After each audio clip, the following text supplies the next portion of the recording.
அனைவருக்கும் வணக்கம் நண்பர்களே. நம்ம இன்னைக்கு பார்க்க இருக்கிறது மேசராசி. மேசராசி ராசி சக்கரத்தில் முதல் ராசியாக அமர்ந்திருக்கு. மேசராசியில் பிறந்தவங்க நல்ல பேசும் திறன் மிக்கவங்களாக இருப்பாங்க. வெளிப்படையாக பேசக்கூடியவங்களும் நல்ல புத்திசாலியும் கூட, அதே மாதிரி நல்ல ஒரு பொறுமைசாலியும் கூட. தலைமை பண்பு இவங்க கிட்ட தானாகவே வந்து அமைஞ்சிருங்க. தன்னம்பிக்கையும் அதிகமாக இருக்கும். நேர்மையான எண்ணங்களும் இவங்களுக்கு அதிகமாக இருக்கும். எந்த ஒரு செயலில் இறங்குறதா இருந்தாலும் அதில் ரொம்ப உற்சாகமாக செயல்படுவாங்க. அதில் வெற்றியும் பெறணும் அப்படின்னு நினைக்கக்கூடியவங்களும் நம்மளுடைய மேசராசிக்காரங்க தான். அப்படிப்பட்ட மேசராசிக்காரர்களுக்கு இந்த ஜூன் மாதம் 30 நாட்களும் எப்படி அமைந்திருக்கு, தொழில் வியாபாரம் எப்படி அமைய போகுது, குடும்ப வாழ்க்கை எப்படி அமைய போகுது அப்படிங்கிறது எல்லாமே நாம் இந்த ஒரு வீடியோவில் விளக்கமாக சொல்லியிருக்கோம். நிச்சயமாக இந்த வீடியோ உங்களுக்கு பயனுள்ளதாக தான் இருக்கும். அதனால் ஸ்கிப் பண்ணாமல் முழுமையாக பாருங்கள். மேலும் உங்களுடைய வாழ்க்கை சிறப்பாக அமைவதற்கு நீங்கள் எந்த கடவுளை வணங்கணும் அப்படிங்கிறதையும் நம்ம இந்த வீடியோவில் விளக்கமாக சொல்லியிருக்கோம். நிச்சயமாக இந்த வீடியோ உங்களுக்கு பயனுள்ளதாக தான் இருக்கும். நீங்கள் இப்போ தான் ஃபர்ஸ்ட் டைமாக நம்ம சேனலை பார்க்குறதா இருந்தால் நம்ம சேனலை சப்ஸ்கிரைப் பண்ணிவிட்டு கூடவே இருக்கிற பெல் ஐக்கானையும் கிளிக் பண்ணிக்கோங்க. அப்போ தான் நாங்கள் போடுற ஒவ்வொரு வீடியோவும் உங்களுக்கு நோட்டிஃபிகேஷனாக வரும். நீங்கள் மேசராசிக்காரங்களாக இருந்தால் மறக்காமல் நம்மளுடைய சேனலுக்கு ஒரு லைக் கொடுத்துட்டு உங்களுடைய ஃப்ரெண்ட்ஸ் யாராவது மேசராசியில் இருந்தாங்கன்னா அவங்களுக்கும் மறக்காமல் இந்த வீடியோவை ஷேர் பண்ணிவிடுங்க. வாங்க நம்மளுடைய மேசராசிக்காரர்களுக்கு இந்த ஜூன் மாதம் 30 நாட்களும் எப்படி அமைந்திருக்கு அப்படிங்கிறத பார்க்கலாம். ஸ்ரீ வாராகி அம்மன் ஜோதிட நிலை மூலிமா உங்களுக்கு இருக்கும் அனைத்து பிரச்சனைகளுக்கும் நல்ல ஒரு தீர்வு தந்துட்டுருக்கிறார் ஜோதிடர் பவன் நம்பூதிரி. மேலே டிஸ்கிரிப்ஷனில் அவருடைய வாட்ஸ்அப் நம்பர் கொடுக்கப்பட்டிருக்கு. அந்த நம்பருக்கு கால் பண்ணி முன்பதிவு செய்துக்கோங்க. நிச்சயமாக உங்களுடைய பிரச்சனைக்கு நல்ல ஒரு தீர்வு வழங்குவார். வாங்க நம்மளுடைய மேசராசிக்காரர்களுக்கு இந்த ஜூன் மாதம் 30 நாட்களும் எப்படி அமைந்திருக்கு அப்படிங்கிறத பார்க்கலாம்.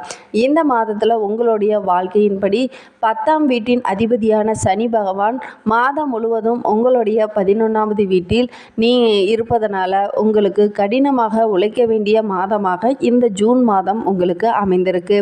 கடினமாக செய்யக்கூடிய மாதமாக இந்த ஜூன் மாதம் உங்களுக்கு அமைந்திருக்கு. உங்களுடைய பணியில் வெளிப்படையாக நீங்கள் பேசுவீங்க. அதனால் பல பேர் உங்களை பாராட்டுவாங்க. சில பேர் உங்களை பிறக்கான வாய்ப்பெலாம் இருக்குது. கவனமாக இருக்க வேண்டிய காலகட்டமாக இந்த ஜூன் மாதம் மேசராசிக்காரர்களுக்கு அமைந்திருக்கிறது. உங்களுடைய பேச்சில் கொஞ்சம் நிதானத்தை கடைபிடிங்க. உழைத்து இருக்கக்கூடிய மாதமாக இந்த ஜூன் மாதம் உங்களுக்கு அமைந்திருக்கு. அதே மாதிரி உங்களுக்கு உங்களுடைய மேல் அதிகாரிகளின் ஆதரவு முழுமையாக கிடைக்கும். நீங்கள் அவருடன் ஆசீர்வாதங்களால் எல்லா விஷயத்துலேயும் உங்களுக்கு வெற்றி கிடைக்கிறதுக்கான வாய்ப்பெல்லாம் இருக்குது. மேல் அதிகாரிகிட்ட பேசும்போது மட்டும் கொஞ்சம் நிதானமாக பேசுகிறது நல்லது. அதே மாதிரி மேல் அதிகாரியின் ஆதரவு உங்களுக்கு முழுமையாக கிடைக்கிறதுனால பதவி உயர்வு, ஊதிய உயர்வு இதெல்லாம் கிடைக்கும் அப்படின்னு சொல்லலாங்க. இதெல்லாம் நீங்கள் எதிர்பார்க்கலாம். உங்களுடைய வேலையில் மிகவும் மகிழ்ச்சியாக இருப்பீங்க. அதை வெளிப்படுத்த காலதாமதம்லாம் ஏற்படும். உங்களுடைய வணிக கூட்டாளர்கள், உங்கள் உறவுகள், உள்நாட்டு உறவுகள் எல்லாமே உங்களுக்கு சாதகமாக தான் இருக்குது. அதே மாதிரி உங்கள்கிட்ட இருந்து பிரிந்தவங்க கூட இப்போ நெருங்கி வர்றதுக்கான வாய்ப்பெலாம் இருக்குது. இதன் மூலமாக உங்களுடைய வணிகத்தை நீங்கள் சிறந்த முறையில் மேற்கொள்வீங்க. ஏன்னா எல்லா நண்பர்களும் உங்களுக்கு உதவிகரமாக இருக்கிறதுனால நற்பலன்கள் அனைத்துமே மேசராசிக்காரர்களுக்கு இந்த ஜூன் மாதம் 30 நாட்களும் அமைந்திருக்கு. 5ஆம் வீட்டின் அதிபதியான சூரிய பகவான், குரு, சுக்கிரன், புதன் ஆகிய கிரகங்கள் 2ஆம் வீட்டில் அமர்வதாலும் நீங்கள் சரியாக படிப்பது மட்டுமின்றி மற்ற வேலைகளிலும் கவனம் செலுத்துவீங்க. இதனால் நற்பெயர்களும் நல்ல பலன்களும் உங்களுக்கு நிறைய கிடைக்கிறது. பாடநெறிகளுக்கு அப்பாற்பட்ட செயல்கள்லாம் மட்டும் இல்லாமல் பள்ளியிலையும் அதிக நாட்டம் செலுத்துவதனால உங்களுடைய படிப்பில் நல்ல ஒரு முன்னேற்றம் இருக்கும். உங்களுடைய பேச்சு திறமையும் அதிகமாக இருக்கும். கலை, கட்டுரை, எழுத்து, பொது அறிவு இந்த போட்டிகள்லாம் கலந்து கொள்வதற்கான வாய்ப்பு நிறையவே இருக்குது. பிற செயல்பாடுகள்லையும் அதிகம் கலந்து கொள்வதனால உங்களுடைய செயல்திறன் அதிகமாக இருக்கும். இதனால் உங்களை மற்றவர்களும் பாராட்டுவாங்க. சிறந்த மாணவராக பதிக்க போகிறீங்க.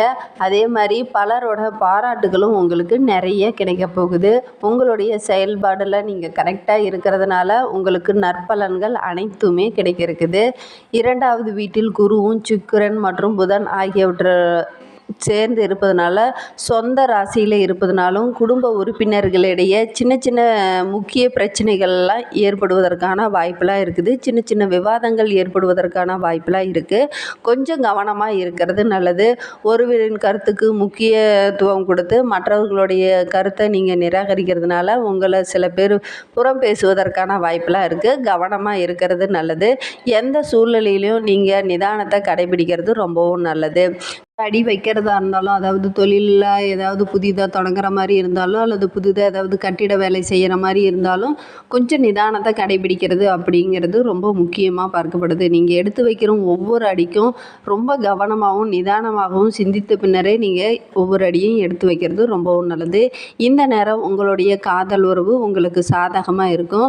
உங்களுடைய அன்புக்குரியவர்கள் உங்களுடைய உணர்வுகளை புரிந்து கொண்டு செயல்படுவாங்க. அதனாலேயே ரொம்ப மன மகிழ்ச்சியாக நீங்கள் இருப்பீங்க. அதே மாதிரி இதயத்தில் ஒரு இடத்தை அவங்களுக்குன்னு தனியாக ஒதுக்கி வைப்பீங்க. அதனாலேயே நிறைய சாதனைகள் செய்வதற்கான வாய்ப்பெலாம் இருக்குது. ஏன்னா மன ஆறுதலாக உங்களுக்கு உங்களுடைய உறுதுணையாக உங்களுடைய மனைவி இருப்பாங்க.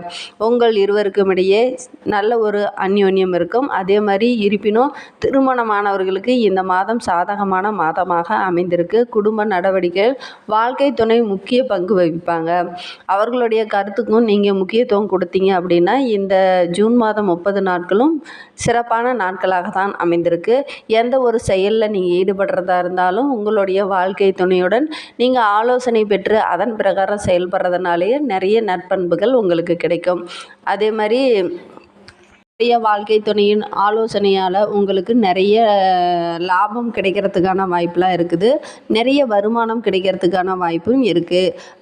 ராகு பகவான் உங்களுடைய 12ஆம் வீட்டில் இருப்பதனால கொஞ்சம் செலவுகள் அதிகமாக இருக்கும் இந்த மாதத்தில். அதே மாதிரி எந்த ஒரு விஷயத்துலையும் நீங்கள் கொஞ்சம் கட்டுப்பாடாக இருக்கிறது நல்லது. ஏன்னா சின்ன சின்ன பிரச்சனையும் பெரிதாகுவதற்கான வாய்ப்பெலாம் இருக்குது. நீங்கள் கவனமாக இருக்கிறது நல்லது. அதே மாதிரி நீங்கள் ஏதாவது புதிதாக தொழில் தொடங்குறது அப்படின்னா அவசரப்பட்டு எதையாவது ஒன்று போய் செஞ்சிடாதீங்க. மற்றவர்களோட ஆலோசனை அப்படிங்கிறது இந்த மாதம் உங்களுக்கு நிறைய தேவைங்க. அதனால் எந்த ஒரு செயல்லையும் நீங்கள் ஈடுபடுறதா இருந்தாலும் கொஞ்சம் நிதானத்தை கடைபிடிக்கிறது ரொம்பவும் நல்லது. உங்கள் கையில் இருந்த பணம் நழுவுறதுக்கான வாய்ப்பெலாம் இருக்குது. கொஞ்சம் கவனமாக இருங்க. உங்களுடைய ராசியில் செவ்வாய் பயிற்சி ஆவதனால ஆரோக்கியம் சிறப்பாக இருக்கும். இதனால் வழியிலும் நிறைய ஆரோக்கிய பிரச்சனை உடல்நலக்குறைவில் நீங்கள் இருந்திருப்பீங்க. ஆனால் இனி அந்த உடல்நல பிரச்சனைலாம் இருந்து படிப்படியாக குறைந்து நல்ல ஒரு முன்னேற்றமான காலகட்டமாக இந்த ஜூன் மாதம் உங்களுக்கு அமைந்திருக்கு. அதே மாதிரி உடற்பயிற்சி யோகா இந்த மாதிரி எல்லாம் கவனம் செலுத்துனீங்க அப்படின்னா உங்கள் உடல் ஆரோக்கியம் சிறப்பாக இருக்கும். உங்கள் ஆரோக்கியமாக வைத்துக்கொள்வது ரொம்பவும் மகிழ்ச்சியான தருணமாக இது அமையும். உடல் ஆரோக்கியத்தில் முடிந்த அளவுக்கு கவனம் செலுத்துங்க. நீங்கள் கண்டிப்பாக காலையில் நடைப்பயிற்சி மேற்கொள்வது உங்களுக்கு சிறப்பான பலன்கள் அனைத்தும் தரும். முடிந்தால் நீங்கள் உடற்பயிற்சி செய்துட்டு வாங்க. காலை டைமில் உடற்பயிற்சி செய்கிறது ரொம்பவும் சிறப்பான பலன்கள் அனைத்துமே உங்களுக்கு கிடைக்கும்.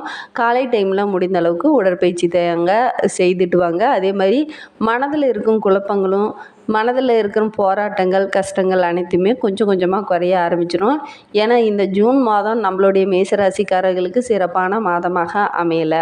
கொஞ்சம் கவனமாக இருக்கிறது ரொம்பவும் நல்லது. இறக்குமதி வியாபாரத்தில் இருக்கிறவங்களுக்கு இது ஏற்றமான காலமாக அமைந்திருக்கு. தொழில் வியாபாரத்துலேயும் நல்ல ஒரு லாபம் கிடைக்கிறதுக்கான சூழ்நிலையெல்லாம் இருக்குது.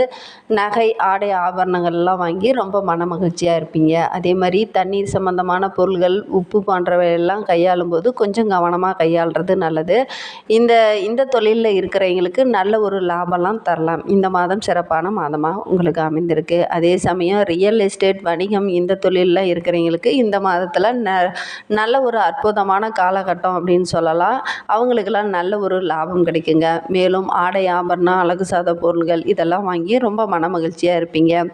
இந்த மேசராசிக்காரங்களுக்கு நல்ல ஒரு முன்னேற்றமான காலமாக அமைந்திருக்குனாலும் இந்த ஜூன் மாதத்தை பொறுத்த வரைக்கும் உங்களுடைய பேச்சில் கொஞ்சம் நிதானத்தை கடைபிடித்தீங்க அப்படின்னா நிச்சயமான அற்புதமான பலன்கள் அனைத்துமே கிடைக்கும். சில முக்கிய திட்டங்கள் முடிவுகள் எடுக்கிறதுக்கு உங்களுடைய முன்னோர்கிட்டையும் அல்லது வீட்டில் இருக்க உங்களுடைய மனைவிகிட்டையோ ஆலோசனை பெற்று எடுக்கிறது ரொம்பவும் நல்லது.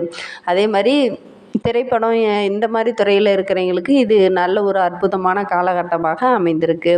நடிப்பு பாடல் இதெல்லாம் நல்ல ஒரு முன்னேற்றமான காலமாக அமைந்திருக்கு. ஆரோக்கியத்தை பொறுத்தவரையிலும் இந்த மாதத்தில் கொஞ்சம் கவனமாக இருக்கணும். சின்ன சின்ன உடல் உபாதைகள் எல்லாம் வர்றதுக்கான வாய்ப்பெலாம் இருக்குது. கொஞ்சம் கவனமாக இருக்கிறது நல்லது. மேலும் உங்களுடைய வாழ்க்கை சிறப்பாக அமைவதற்கு சூரிய அஷ்டகம் பாராயணம் செய்வது ரொம்பவும் நல்லது. தினமும் இதை நீங்கள் செய்துட்டு வாங்க.